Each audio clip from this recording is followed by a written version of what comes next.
والسلام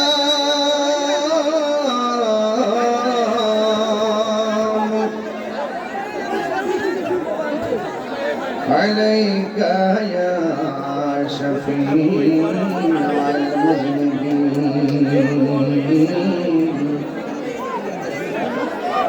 الصلاة والسلام عليك يا رحمة للعالمين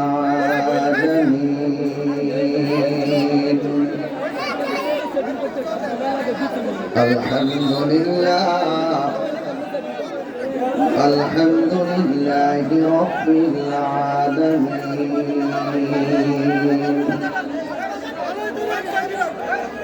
خالق السماوات والأرضين الصلاة والسلام على أشرف الأنبياء والمرسلين وعلى آله وأصحابه وأزواجه وذريته وعلماء أهل السنة والجماعة أجمعين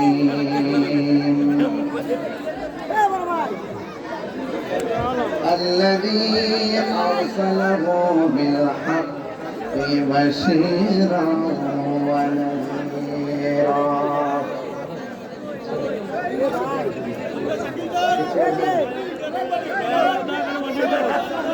وداعيا إلى الله بإذنه وسراجا منيرا الذي أرسله بالحق بشيرا ونذيرا وداعيا إلى الله بإذنه وسراجا منيرا إن الله وملائكته يصلون على النبي يا أيها الذين آمنوا صلوا عليه وسلموا تسليما اللهم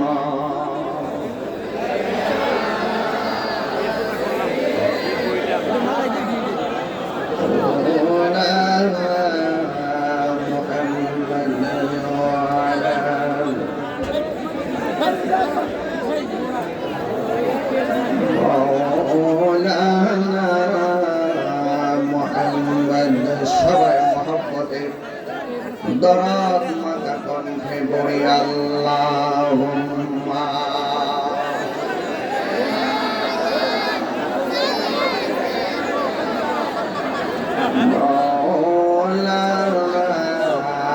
মুহাম্মদ ওয়া আলা আলি সাইয়্যিদিনা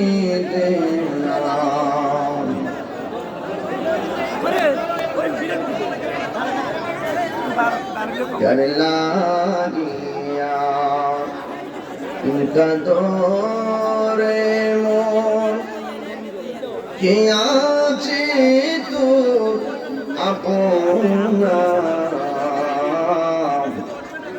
যে জন আপনার বন্ধু হবে সেজন সোনার মদিনা আল্লাহুম্মা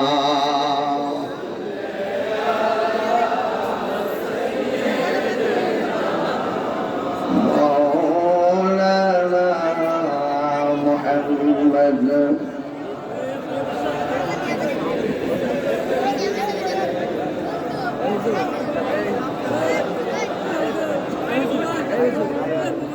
لا إله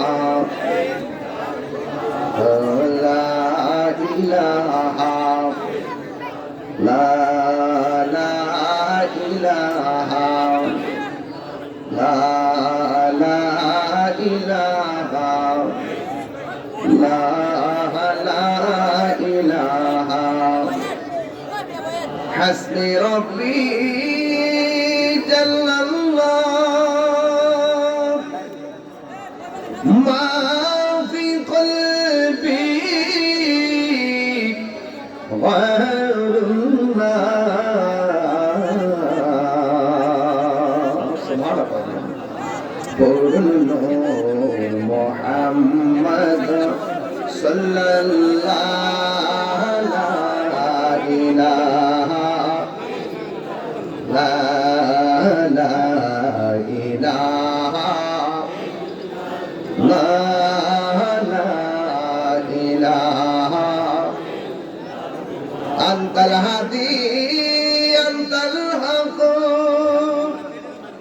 ليس الهادي إلا هو قل لا موجود إلا الله مقصود إلا الله قل لا إله إله إلا الله قل لا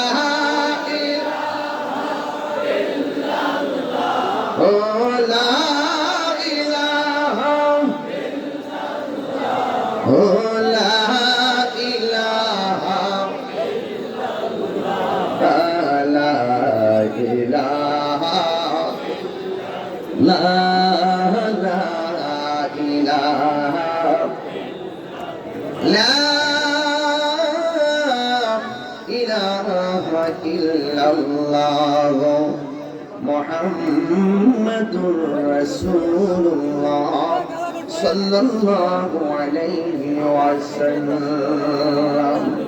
সকলে পড়ি আলহামদুলিল্লাহ। উপস্থিত বড়রা কুমিল্লা জেলার অন্তর্গত বড়রা উপজেলাধীন জরম ঈদগাহ কলেজ ময়দানে 3 দিন ব্যাপী 40তম বার্ষিক নূরানী জলসা আজ দ্বিতীয় দিন। প্রধান অতিথি আন্তর্জাতিক ইসলাম প্রচারক, বহু ইসলামী গ্রন্থের প্রণেতা আল্লামা শেখ শাহজাদা ডক্টর সৈয়দ আহমদ পিয়ারা বাগদাদি আল কাদরি হুজুর রাদিয়াল্লাহু তাআলা আনহু, একমাত্র খেলাফত প্রাপ্ত আলে রাসূল সাল্লাল্লাহু আলাইহি সাল্লাম আওলাদে গাউসে পাক রাদিয়াল্লাহু তাআলা আধ্যাত্মিক সাধক আল্লাহ শাহসবি শেখ শাহজাদা সৈয়দ গোলাম মোহাম্মদ আব্দুল কাদের কাউকাব হুজুর মাদ্দাজিল্লাহু আলী সাজ্জাদা নশীন শাহপুর দরবার শরীফ। বিশেষ অতিথি শাহজাদা সৈয়দ গোলাম মোহাম্মদ তাহমিদ আব্দুল্লাহ কাদরি মাদ্দাজিল্লাহু আলী, শাহজাদা সৈয়দ গোলাম মোহাম্মদ আয়াত রিদাল্লাহ আল কাদরি মাদ্দাজিল্লাহু আলী। আজকের প্রোগ্রামে সম্মানিত উস্তাদ উলামা, বড়রা সুন্নিয়া কামিল মাদ্রাসার সম্মানিত অধ্যক্ষ আল্লামা মুফতি মোহাম্মদ আলী আকবর ফারুকী আল কাদরি শাহপুরী হুজুর মাদ্দাজিল্লাহু আলী। আজকের মাহফিলে আমার পরপরই সালায়ে মুস্তাফা সাল্লাল্লাহু আলাইহি সাল্লাম, আদবতে মুস্তাফা সাল্লাল্লাহু আলাইহি সাল্লাম, নাতে মুস্তাফা সাল্লাল্লাহু আলাইহি সাল্লাম পরিবেশন করবেন। অত্যন্ত জনপ্রিয় সুললিত কণ্ঠের অধিকারী এবং সুবক্তা আল্লামা শায়েখ মোহাম্মদ ইমদাদুল ইসলাম আল কাদরি মাদ্দাজিল্লাহু আলী স্নেহাস্পদ শায়ের মৌলানা মোহাম্মদ মহিউদ্দিন তানভীর আল কাদরি, শায়ের স্নেহাস্পদ মৌলানা তানভীর হুসাইন তারেক আল কাদরি সাহেব, শায়ের মোহাম্মদ সাইমুল রাজা আল কাদরি। আজকের মাহফিলে আরো অনেক উলামায়ে কেরাম, বিশেষ করে মৌলানা সফিউল আল কাদরি শাহপুরী সাহেব, মৌলানা এরশাদ হুসাইন আল কাদরি শাহপুরী সাহেব, মৌলানা নুরুল ইসলাম আল কাদরি শাহপুরী সাহেব, মৌলানা ইকবাল হোসেন শাহপুরী সাহেব। আজকের এই মাহফিলে এই মাহফিলটা বাস্তবায়ন করতে গিয়ে এলাকার গণ্যমান্য ব্যক্তিবর্গের অনেক সুচিন্তিত মতামত, বিশেষ করে আলহাজ হাফেজ মাওলানা শাহ আলম সুন্নি আল কাদরি শাহপুরী হুজুর মাদাদুল্লাহ আলী, তিনি সংগ্রাম করে এই প্রোগ্রামটাকে বাস্তবায়নের জন্য সবসময় চেষ্টা করেন।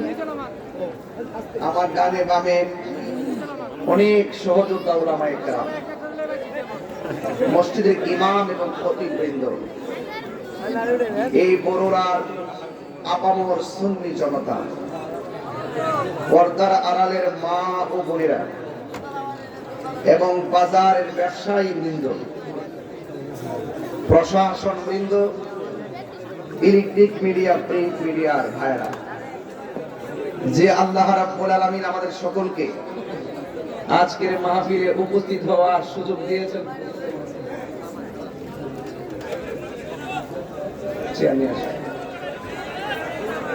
যে আল্লাহ রাব্বুল আলামিন আমাদের সকলকে আজকের মাহফিলে আসার বসার সুযোগ দিয়েছেন, শুকরিয়া তান সকলে পড়ুন আলহামদুলিল্লাহ।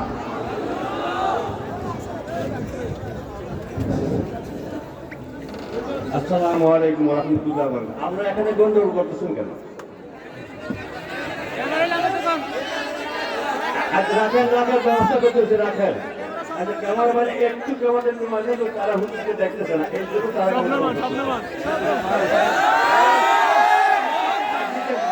রাখেন। আজকাল বহুত বছর এখানে মাহফিল হচ্ছে। এই মাহফিলটা কি? হাজে সুন্নাত জামাতের মাহফিল না?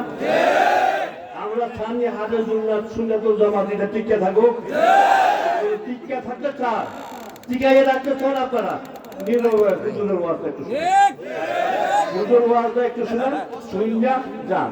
ওয়াজ শুনজা যদি আমি পালন না করি তাহলে ওখানে ওয়াজ শোনার দরকার নাই। আমার যদি কষ্ট করেন, আমি আলেমও না হুজুরও না, বুঝে আমাদের আজের পোশাক উনি আমার খুব বেশি করে শ্রদ্ধা করে, তারা বলছে আমার শ্রদ্ধা কর, মানে আমাকে আসতেই হবে মাহফিলে। তুমি বাধ্য করছেন আমাকে, আমাকে মুখ পাঠাইছে, আমি আসতে। আমরা 17 বছর কোথাও যাইতে পারি নাই, এরপরও যদি আপনারা এই আন্দোলন করেন তাহলে কেমন হবে? 17 বছর 7 বছর কোথাও যাইতে পারি নাই, মাইক হাতে যেতে পারি নাই। এখন আল্লাহর হুকুম, আল্লাহর সিদ্ধান্ত, আল্লাহ আমাদেরকে সুযোগ দিয়েছে মাইক করার জন্য, কথা বলার জন্য, মানুষের খেদমত করার জন্য। ইনশাআল্লাহ আমরা মানুষের খেদমত করতে আছি, আমরা করে যাবো ইনশাআল্লাহ, কোনো সমস্যা নাই। হুজুরের ওয়াজ করবো, হুজুরের ওয়াজটা সঠিকভাবে শুনবেন তো? কোনো কথা বলবেন না, কেউ কোনো কথা বলবেন না, সুন্দরভাবে ওয়াজটা শুনবেন, শুনলে ওয়াজটা আমলটা করবেন। আসসালামু আলাইকুম। সকলে বলুন আলহামদুলিল্লাহ। লাখ কোটি দরুদ ও সালাম ওই নবীর নূরানি কদম মুবারকে, যিনি হায়াত নবী, নূর নবী, গায়েবের খবর দেনেওয়ালা, হুজুর পুর নূর সাল্লাল্লাহু আলাইহি ওয়াসাল্লামের উম্মত হিসেবে আল্লাহ পাক আমাদের সকলকে কবুল করেছেন। এই জন্য শুকরিয়া তান আবারও পড়ি আলহামদুলিল্লাহ। ইন্তেজামিয়া কমিটির পক্ষ থেকে আমাকে বিষয় দেওয়া হয়েছে আধুনিক রাষ্ট্র গঠনে প্রিয় নবী হুজুর পাক সাল্লাল্লাহু আলাইহি ওয়াসাল্লামের অবদান, দেশ গঠনে আমাদের করণীয় কি। আল্লাহ পাক যেন আমাকে উল্লেখিত বিষয়ের উপরে কিছু কথা বলার সুযোগ দান করে, সকলে বলুন আমিন। আমি সারাদিন ঢাকায় ছিলাম। ঢাকায় প্রায় 1000 সুফিবাদের পীর মাশায়েখদেরকে নিয়ে আমি মিটিং করেছি। ধরেন না 1000 পীর মাশায়েখদের মিটিং মানে হলো প্রায় 20 লক্ষ লোকের প্রতিনিধিদেরকে নিয়ে মিটিং করেছি। তো এই মিটিং শেষ করে দৌড়ায় আমি এখানে এসেছি। আমার শিডিউল ছিল মূলত দিনের বেলা। 4-5 দিন আগে বলছি মাগরিবের আমার মাইক ধরবো, রাত্রে 1টার পরে ফোন দিয়ে বলছি আশারের পরে ধরবো। তো দিনের বেলার একটা প্রোগ্রাম মাগরিবের পর, মাগরিব থেকে আমার আশা। একই বক্তার যে শিডিউল গুলো নড়াচড়া করার পরও আপনারা যে অধীর আগ্রহে বিশ্বাস করেছেন যে আমিও আসবো, আর আপনারাও হাজার ব্যস্ততাকে পিছনে রেখে ওয়াজ শোনার যে মানসিকতা, এই মানসিকতাকে আমি স্যালুট জানাই। কারণ সুন্নিরা বারবার প্রমাণ করেছে সুন্নিরা বিরিয়ানি খাওয়ান না, সুন্নিরা। আপনাদের কাউকে পিকআপ দিয়ে গাড়ি করে আনতে হয় নাই, আপনারা নিজের পকেটের টাকা খরচ করে এসেছেন। তো সুতরাং এই জন্য সুন্নিরা সুন্নিয়তকে যেমন নিঃস্বার্থে ভালোবাসে, সুন্নিরা আমার নবীজিকে জীবন দিয়ে ভালোবাসে। যেহেতু এসেছেন আমাদের শ্রদ্ধাভাজন সুদী ব্যক্তি জনাব মোহাম্মদ আব্দুল হক সাহেব, তিনি মাইক ধরে আপনাদেরকে বলেছেন যে আপনারা চুপ থাকবেন। উনি একজন বয়োজ্যেষ্ঠ মানুষ, ওনার কথাটার মূল্যায়ন দিবেন। হয়তো আজকে যারা এসেছেন, আমি মনে করি বড় আর মাহফিলের মধ্যে আজকে ইতিহাস হয়েছে। অনেকগুলা মানুষ দাঁড়িয়ে আছে, জায়গা নেই। রাস্তাঘাটে অনেক মানুষ, বাজারে অনেক মানুষ। এই আকর্ষণ তাহিনীকে দেখার জন্য নয়, এটা মদিনাওয়ালার প্রেমের আকর্ষণ। সুন্নিরা লাল চক্ষুকে ভয় পায় না। সুন্নিদের চোখের মধ্যে আছে মদিনাওয়ালার প্রেমের সবুজ গম্বুজের দৃশ্য। এই জন্য আহলুস সুন্নাতুল জামাতের জন্য পাগল বিশ্ব, ঠিক কিনা বলেন? এই বিশ্ববাসীদেরকে আজকের জলমের দৃশ্য দেখানোর জন্য এই মিডিয়াগুলো দরকার আছে, মিডিয়াগুলো দরকার আছে। এই জন্য আপনার একটা ফাঁকে ফাঁকে আমাকে দেখেন, যেহেতু আমি নতুন কেউ না, বড়রাতে আসি প্রায় 12 বছর ধরে, অনেক বছর ধরে আসি। এরপরও ক্রাইসিস আর ক্রান্তি লগ্নে আপনারা জানেন যে অনেক ধরনের ষড়যন্ত্র আমাদের আহলে সুন্নাত ওয়াল জামাতের বিরুদ্ধে চলছে। আমরা কোন দলের দালালি করি না, আমরা মদিনাওয়ালার প্রেমের দালালি করি। যখন কেউ নবীকে ভালোবাসে, তার পায়ের স্যান্ডেল গুলো জিহ্বা দিয়ে পরিষ্কার করে দেয়। যখন কেউ নবীকে ভালোবাসে, তখন আমরা তার পায়ের মধ্যে চুট লাগাই কদম বসি করি। যখন দেখি কেউ আমার নবীকে ভালোবাসে না, আমরা তার ছায়ার মতো পা দেয় না। এটাই হলো আমাদের বড় রাজনীতি। আমরা জানি দুনিয়া কিলি আখিরাত বরবাদ না করো, दुनिया दुनिया করে আখিরাতকে বরবাদ করা যাবে না। किसी इंसान को खुश करने के लिए अल्लाह को नाराज ना करो। দুনিয়ার কোন মানুষকে খুশি করতে গিয়ে আল্লাহকে বেজার করা যাবে না।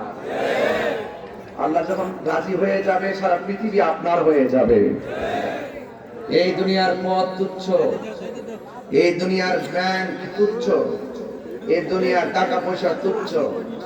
সবচেয়ে বড় শ্রেষ্ঠ হলো যার অন্তরে মদিনাওয়ালার প্রেমের খনি আছে। কথা বলেন ঠিক কিনা?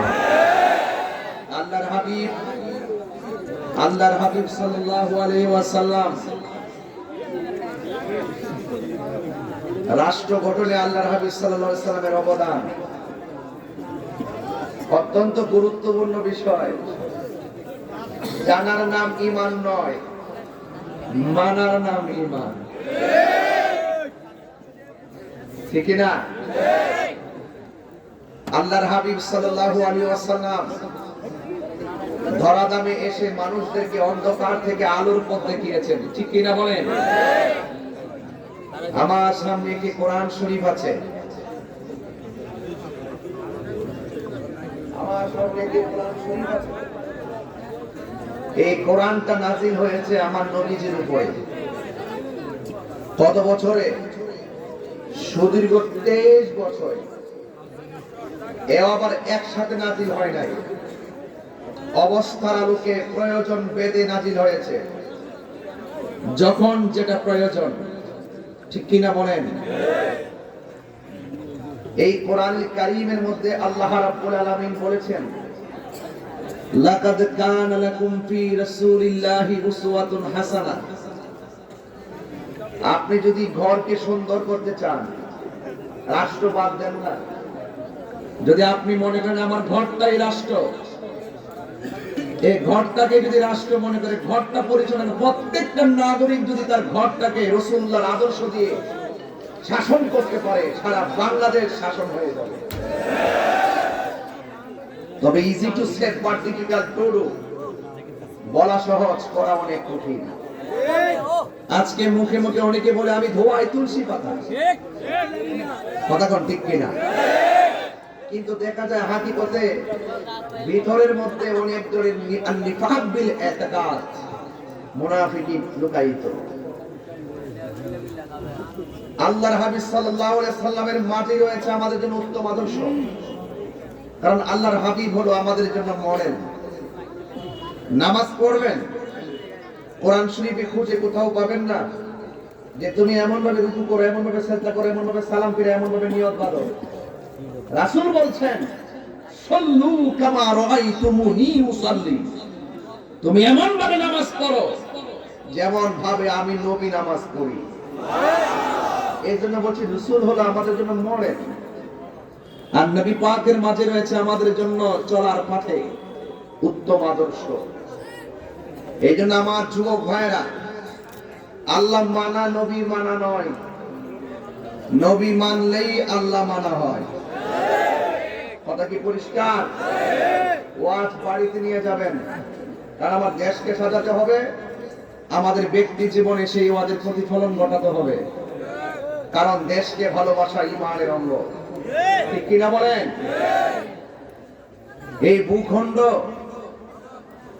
এই ভূখণ্ডে যত মানুষ বাস করে, প্রত্যেকটা মানুষের ঘরে শান্তি আসবে যদি আমরা রাসূল পাক সাল্লাল্লাহু আলাইহি সাল্লামকে ফলো করি। এই জন্য আল্লাহ বলছেন, বন্ধু তাদেরকে বলে দেন, ওরা যদি আমি আল্লাহর ভালোবাসা পেতে চায়, তারা যেন আপনি নবীকে ভালোবাসে। তারা যদি আপনি নবীকে ভালোবাসে, আমি আল্লাহর প্রতি তাদের ভালোবাসা হয়ে যাবে, আমি আল্লাহও তাদেরকে ভালোবাসবো। এর মধ্যে একটা শব্দ ছোট্ট করে লেখা আছে, ফাত্তাবিউনি, তোমরা আমাকে অনুসরণ করো। যদি নবীকে অনুসরণ করি, আল্লাহ খুশি হবেন। আল্লাহ খুশি হয়ে আল্লাহ পাক ওয়ায়াগফির লাকুম যুনুবাকুম ওয়াল্লাহু গফুরুর রহিম, আল্লাহ পাক রব্বুল আলামিন আমাদের সমস্ত গুনাহগুলো maaf করে দিবেন। এই মাহফিলগুলো হলো গুনাহ মাফের ওসিলা, গুনাহ মাফের ওসিলা। আজকে জলমেরি মাহফিল ইতিহাসের পাতায় অঙ্কিত থাকুক। যদি মরেও যান বলতে পারবেন হাজার হাজার মানুষের মাঝে, ইয়া রাসূলুল্লাহ আপনার স্লোগান দিয়েছিলাম। এগুলো মিজানের পাল্লায় কথা বলবে। আল্লাহ বলেন, ইয়া আইয়ুহাল্লাযিনা আমানু আমিনু বিল্লাহি ওয়া রাসূলিহি। আল্লাহ বলেন, হে ঈমানদারগণ, তোমরা আমি আল্লাহর উপর ঈমান আনো এবং আমার রাসূলের উপর ঈমান আনো। আমানু আমিনু, এই জন্য আল্লাহ একজন বিশ্বাস করতে হবে, রাসূলের পাককে জানের চাইতে বেশি ভালোবাসতে হবে। আপনি যখন সত্যের পথে থাকবেন, আল হাক্কু মুররুন, সত্য তিক্ত। আপনি যখন সত্যের পথে থাকবেন, আপনার শত বাধা আসবে, দিন শেষে আধার কেটে যাবে, আলো আসবেই।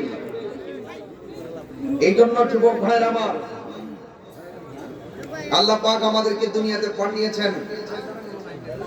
এই যে কণ্ঠ দিচ্ছি, এই কণ্ঠ একদিন থাকবে না। বহুত আলেমদের ওয়াজ মাটিতে বসে বসে শুনছি, কামেল পাস করেও মাটিতে বসে ওয়াজ শুনছি, যদিও ওয়াজ করতাম। এরপরও মুরব্বী উলামায়ে কেরামদের আলোচনা শুনেছি।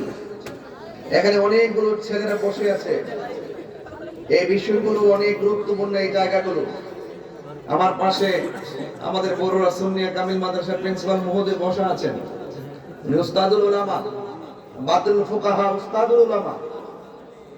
অসংখ্য ছাত্র আলেম হয়ে গেছে, অসংখ্য ছাত্র এখন সুবক্তা হয়ে গেছে। এই জন্য যতদিন পর্যন্ত আপনি ভালো কিছু সমাজের জন্য দিয়ে যেতে পারবেন, আজীবন আপনার জন্য দোয়া আসতেই থাকবে। কথা বলেন ঠিক কিনা? ভাইরা আমার, আল্লাহ রাব্বুল আলামিনের হাবিবকে জানের চাইতে বেশি ভালোবাসতে হবে। এই ভালোবাসা যখন বেশি বাসবেন, আপনার বিরুদ্ধে অনেক ষড়যন্ত্র হবে, আপনাকে অনেক জ্বালা সহ্য করতে হবে।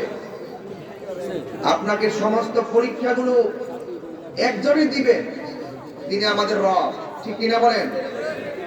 এই সকল পরীক্ষার মধ্যে যদি আমরা ধৈর্য ধারণ করে থাকতে পারি, তাহলে ইনশাআল্লাহ বিজয় আমাদের আসবে। তবে শর্ত আছে, একটা, ইমানদার হতে হবে।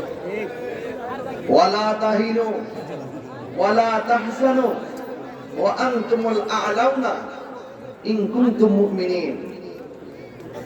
নিরাশ হয়ো না, হতাশ হয়ো না, বিজয়ী তোমাদেরই হবে যদি তোমরা মুমিন হতে পারো।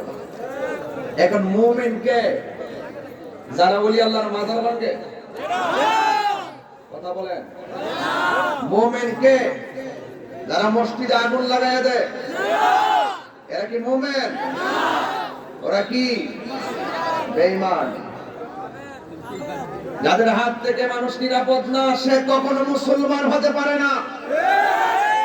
মান সালিমাল মুসলিমুনা মিন লিসানিহি ওয়া ইয়াদিহি, যার হাত থেকে কেউ নিরাপদ না, যার জবানের কথা থেকে কেউ নিরাপদ না, সে যতই মাথায় পাগড়ি বলুক, যতই মুখে দাড়ি রাখুক, মনে রাখবেন এদের ভিতরে মুনাফিকি রয়েছে। এরা কখনো মুমিন হতে পারবে না, মুসলমান হতে পারবে না, যারা ওলি আল্লাহর সঙ্গে বেয়াদবি করে।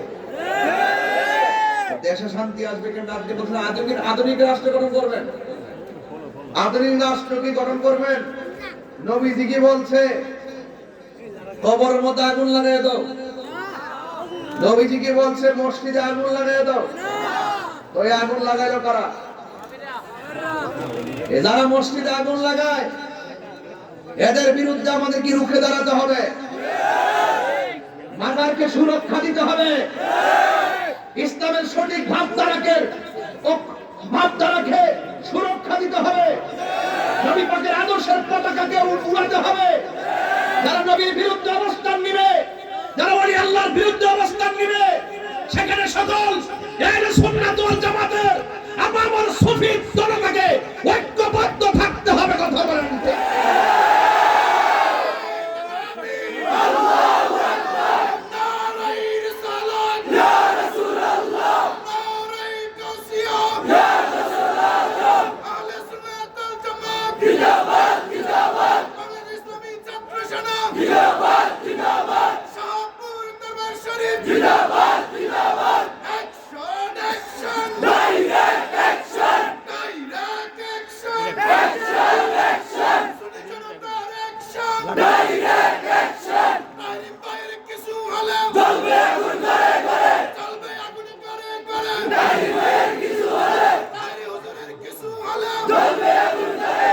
আমার ভাইরা, সুন্নিরা খানকায় বসে থাকে বলেই দুর্বল মনে করো না। সুন্নিরা ঘরে বসে ধ্যান করে বলেই দুর্বল মনে করো না। সুন্নিরা ঘরে বসে থাকে বলেই মনে করো না যে রাজপথ তোমাদের। সুন্নিরা যখন হাতের তসবিহ বালিশে রেখে আল্লাহর ওলির মাজারকে সুরক্ষা দেওয়ার জন্য, আল্লাহর হাবিবের জাত, শান, মান, জাত এবং সিফতকে ধরে রাখার জন্য যখন মাঠে নেমে যাবে, অপশক্তি পালাইবার জায়গা পাবে না। ঘুমন্ত ছিলাম, জাগিয়ে দিয়েছো। মামলার ভয় দেখে তাহরিকে লাভ নাই। তোমাদের উদ্দেশ্য জাতি জেনে গেছে। হুসাইনের গলা থেকে রক্ত জড়িয়ে মনে করবে তোমরা জিতে গেছো না। ইসলাম জিন্দা হতা হয়, হর কারবালা কি বাত। কথা বলেন ঠিক না?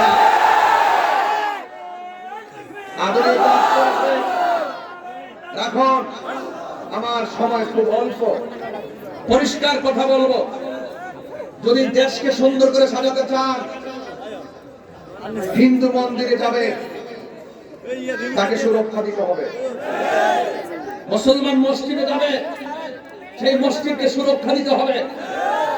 আল্লাহর ওলিদের মাজার জিয়ারত করা যাবে, করতে যাবে, সেই জায়গাকে সুরক্ষা দিতে হবে।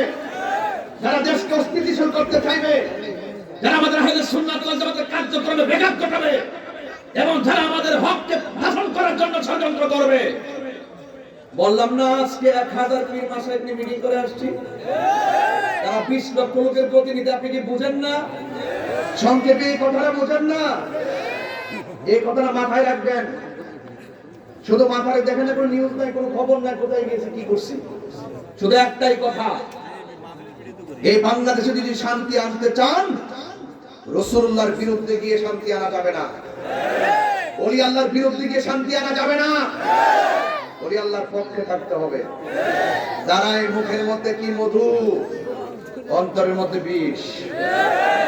জাতি এখন জেনে গেছে, জাতি এখন জেনে গেছে আহলে সুন্নাত ওয়াল জামাতকে মাইনাস করে এই দেশে শান্তি আসতে পারে না। আহলে সুন্নাত ওয়াল জামাত বারবার প্রমাণ করেছে আমরা শান্তি প্রিয়। শান্তির ঘরে যারা দাবানল জ্বালাতে চায়, আমরা তাদের সাথে ইনশাআল্লাহ যেভাবে পারি সেভাবে মোকাবেলা করবো ইনশাআল্লাহ। রাজি আছেন কিনা বলেন? তবে আমরা সংঘাতে বিশ্বাসী নয়, মারামারিতে বিশ্বাসী নয়, অগ্নিসংযোগে বিশ্বাসী নয়।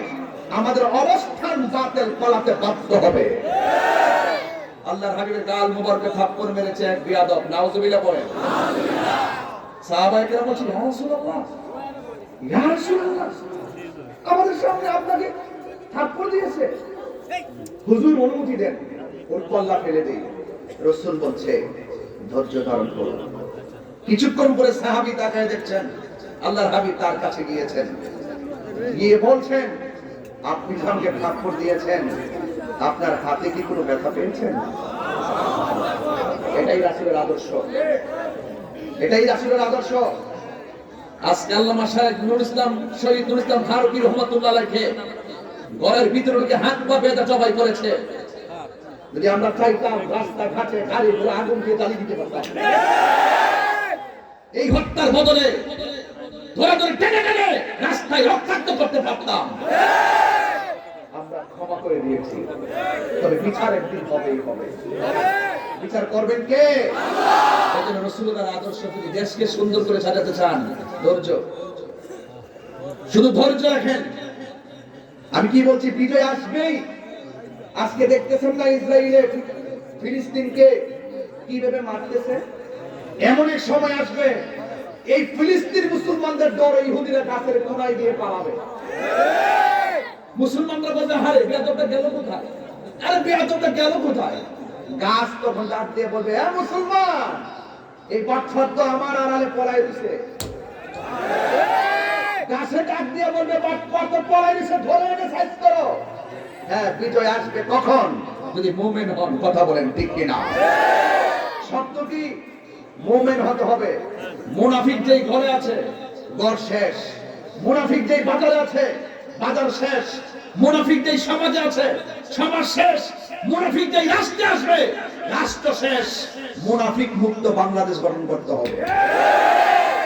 সুন্নিরা মুনাফিক নয়, সুন্নিরা কি নয়? মুনাফিক নয়। এই জন্য আমার যুবক ভাইয়েরা, এই বাংলাদেশটাকে যদি সুন্দর রাষ্ট্রে পরিণত করতে হয়, আল্লাহ রাব্বুল আলামিন কোরআনের মধ্যে দুইটা ধারা দিয়ে দিয়েছেন। এই ধারার একটা ধারা হলো মা আতাকুমুর রাসূলু ফাখুযুহু ওয়া মা নাহাকুম আনহু ফান্তাহু। আল্লাহ রাব্বুল আলামিন বলেন, মানব জাতির হেদায়েতের জন্য আমি আল্লাহ কুরআন শরীফের মধ্যে কিছু কল্যাণকর বিষয় বেঁধে দিয়েছি। এই কল্যাণকর বিষয়গুলোতে জাতি আঁকড়ে ধরবে, এই কল্যাণকর বিষয়গুলোতে জাতি তার নিজের জীবনে, ব্যক্তিগত জীবনে বাস্তবায়ন করবে, এই ব্যক্তি জীবন ধন্য, এই ব্যক্তিগত সমাজ ধন্য, এই মানুষের রাষ্ট্র ধন্য। আর এই কোরআনের মধ্যে আরেকটা ধারা দিয়ে দিয়েছি, ওই ধারাটা হলো কল্যাণকর। ওই মন্দের চর্চা যারা করবে, মন্দটা যারা আঁকড়ে ধরবে, এরা সবাই গুমরা হয়ে যাবে, পথভ্রষ্ট হয়ে যাবে। এই জন্য কল্যাণকর যা আছে সব গ্রহণ করা লাগবে, অকল্যাণকর থেকে আমাদের দূরে থাকা লাগবে। হ্যাঁ আমার যুবক ভাইয়েরা, আল্লাহ রাব্বুল আলামিন কোরআনের আরেক জায়গায় বলেছেন, ইয়া আইয়ুহাল্লাযীনা আমানু দুখুলু ফিস-সিলমি কাফা। হ্যাঁ ঈমানদারগণ, তোমরা ইসলামের মধ্যে প্রবেশ করো পরিপূর্ণভাবে। একমাত্র রাষ্ট্র গঠন করতে গেলে ইসলামটা হলো শান্তির ধর্ম, কথা বলেন ঠিক কিনা? যে ঘরে কোরআন আছে শান্তি আছে না নাই? যেই সমাজে কোরআন দিয়া চলে সমাজ শান্তি আছে না নাই? যেই দেশের মধ্যে মানুষ কোরআনের চর্চায় বেশি দাবিত হবে, ওই দেশটা উন্নত হয়ে যাবে। এই জন্য আমানতধারীর কাছে দেশ নিরাপদ, কোন সুদখোরের কাছে দেশ নিরাপদ হতে পারে না। যেই ঘরের মধ্যে সুদ চলে, এই ঘরের মধ্যে শান্তি। যেই সমাজের মধ্যে সুদ চলে, ওই সমাজে শান্তি। যেই দেশের মধ্যে সুদ চলে, সেই দেশের মধ্যে শান্তি। এই জন্য আল্লাহর কুরআন ধরে বলতেছি, কল্যাণকর যা আছে, কল্যাণকরের মধ্যে শ্রেষ্ঠ কল্যাণের পথ হলো নামাজ। কথা বল না কেন? কি বলছি? নামাজ। সর্বোত্তম ইবাদত হলো নামাজ। আর আপনি যত অন্যায় করেন, অন্যায়ের ভিতরে আল্লাহ রাব্বুল আলামিন ভয়ঙ্কর যে অন্যায়টার কথা বলেছেন, সেই অন্যায়টার মধ্যে এক নম্বর অন্যায় হলো আল্লাহর সঙ্গে শরীক করা। কি করা? আল্লাহর সঙ্গে শরীক করা। আল্লাহর সঙ্গে শরীক করা যাবে না, নবীর সঙ্গে নাফরমানি করা যাবে না। এরপর আল্লাহ রাব্বুল আলামিন কোরআনে বলেছেন, ওয়া মা নাহাকুম আনহু ফান্তাহু, যা বলছি অকল্যাণকর তা থেকে তোমাদের দূরে থাকা লাগবে। আপনারা জবান খুলে বলুন, সুদ খাওয়া কি হালাল না হারাম? আর জবান খুলে বলুন। এই জন্য যুবক ভাইয়েরা আমার, হালালকে হালাল বলতে হবে, হারামকে হারাম বলতে হবে। যদি এই পার্থক্য আপনি না করতে পারেন, তাহলে সমাজে কখনো শান্তি আনা যাবে না। এই জন্য আমার নবী, আপনার নবী রাহমাতুল লিল আলামিন কোরআনে বলে দিয়েছেন, মান সালিমাল মুসলিমুনা মিন লিসানিহি ওয়া ইয়াদিহি, যেই মানুষের হাতের দ্বারা নিরাপদ না, যেই মানুষের জবানের কথার দ্বারা কেউ নিরাপদ না, সে কোনোদিন মুসলমান হতে পারবে না। হ্যাঁ যুবক ভাইয়েরা আমার, আল্লাহর হাবিব যখন দুনিয়ার জমিনে তাশরীফ এনেছেন, আনার পরে আমার নবী আল্লাহ আল্লাহ জিকির করেছেন, কাউকে শোনান নাই। নীরবে নীরবে খানকায় বসে বসে, পাহাড়ের গুহায় বসে বসে আমার নবী ধ্যান করছেন, কাউকে শেয়ার করায় না। কারণ আল্লাহ রাব্বুল আলামিনের অনুমতি ছাড়া আমার নবী কোনো কাজ করে না। ওয়ামা ইয়ানতিকু আনিল হাওয়া ইন হুয়া ইল্লা ওয়াহিয়ুন ইউহা। আল্লাহর কথা ছাড়া আমার নবী কোনো কথা বলে না, কারণ নবীর কথাই হাকিকতে একজনের কথা। জবানটা খুলে বলুন, তিনি কে? আমার নবী, আপনার নবী। এমন একটা সময় এসেছেন, দেখেন সংখ্যা, মুসলমানদের সংখ্যা মাত্র 40। কত? কথা বলেন না। 40 জন থেকে 40,000, 40,000 থেকে 40,000, 40,000 থেকে 40 লাখ, 40 লাখ থেকে 40 কোটি। ওই ইসলাম এখন সারা বিশ্বে, কথা বলেন ঠিক কিনা? কিভাবে পসিবল? এটা কিভাবে সম্ভব হয়েছে? জ্বালাও করার মাধ্যমে? শুধু আচরণের কারণে। বহুত কাফেরদের সামনে রাসূল গিয়েছেন, মারার জন্য গিয়েছেন রাসূলকে। কাফেররা মারতে গেছে, আল্লাহর হাবিবের ব্যবহার শুনে তারা কালিমা পড়ে মুসলমান হয়ে গেছে। তাহলে আপনার ব্যবহার ঠিক করতে হবে না? আপনার জবানকে হেফাজত করতে হবে। সংখ্যায় মাত্র 40 জন।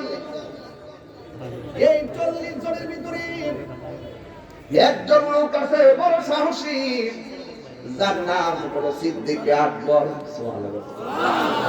দেখছেন নি আল্লাহর হাবিবের রওজা মুবারকের পাশে যার রওজা মুবারক, এই রাসূল পাকের রওজা মুবারকের পাশে থাকতে যায়, তিনি কোনো লবিং করেন নাই, তিনি কোনো টাকা ইনভেস্ট করেন নাই, তিনি অন্য কোনো শক্তি প্রয়োগ করে নাই, তিনি এমন রাসূল পাকের সহচর বন্ধু। কোরআনের ভিতরে যার কথা আল্লাহ পাক উল্লেখ করেছেন, দুই সাথীর এক সাথী, বলেন না সুবহানাল্লাহ।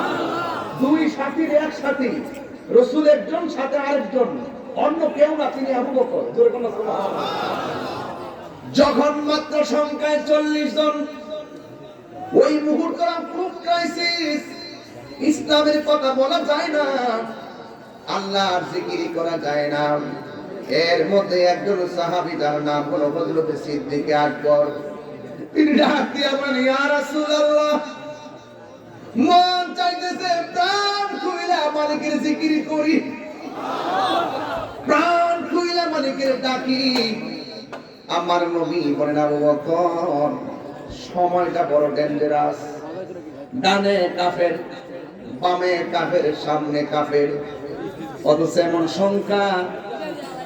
সংখ্যা কম হওয়ার পরেও, চতুর্দিকে কাফের হওয়ার পরেও, কাফেরদের যত আমানত সব কিছু এনে আমার নবীর কাছে জমা রাখতেন। কারণ তারা নবীকে এমন বিশ্বাস করতেন, কাফেররা পর্যন্ত জবান দিয়ে আল আমিন বলতে বাধ্য হয়েছে। এটা কিসের কারণে? ব্যবহারের কারণে। সিদ্দিক আকবরকে নবী ডাক দিয়ে, আবু বকর, এখন যে সময়টা বড় কঠিন। আবু বকর সিদ্দিক রাদিয়াল্লাহু তাআলা বলেন, ইয়া রাসূলুল্লাহ, মন তো মানে না। আমার নবী ডাক দিয়ে বলে, আবু বকর, তুমি যে প্রচার করতে চাচ্ছ চতুর্দিক দিয়ে তো কাফের। আমার নবী বলে, আবু বকর সিদ্দিক রাদিয়াল্লাহু তাআলা বলে, ইয়া রাসূলুল্লাহ, আমার মন চায়। আমার নবী 40 জনকে ডাকলেন। 40 জনকে যখন এলান করে দিলেন, ঠিক ওই মুহূর্তে কাফেরদের কানের মধ্যে খবরটা চলে গেছে। কাফেরদের খবরটা কানে যখন খবরটা চলে গেল, কাফেররা মনে মনে ভাবলেন, না জানি নবী 40 জন নিয়ে কি মিটিংটা করে। আল্লাহর হাবিব 40 জনকে নিয়ে মিটিং বসলেন, আর কাফেররা ছদ্মবেশে চতুর্দিকে দাঁড়ায় রইছে, আর হাতের মধ্যে পাথর নিয়ে রাখছে। যদি কোনো সিদ্ধান্ত কাফেরদের বিরুদ্ধে যায়, এখানে অ্যাটাক করবে। কিন্তু আমার নবী, আপনার নবী মজলিসের মধ্যে ডাক দিয়া বলে, ও আবু বকর, তোমরা যারা এখানে এসেছো, যদি হকের জন্য, দ্বীনের জন্য, ইসলামকে প্রচার করার জন্য যদি জীবন দেওয়ার প্রশ্ন আসে, তাইলে তোমাদের 40 জনের মধ্যে কে জীবন দিবে? সুবহানাল্লাহ বলেন। আমি যদি বলি, এই মুহূর্তে বড়রাতে কেউ যদি নবীরে গালি দেয়, তার বিরুদ্ধে জিহাদ ঘোষণা করলে কে কে মরতে রাজি আছেন? হাত তুলে দেখা। আল্লাহু আকবার বলেন না? হাত নামান, হাত নামান। ওই সময়টা এত সহজ ছিল না।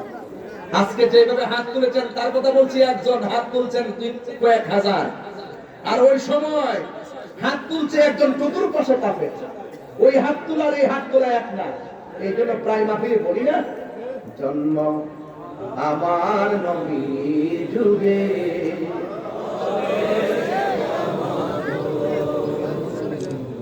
জন্ম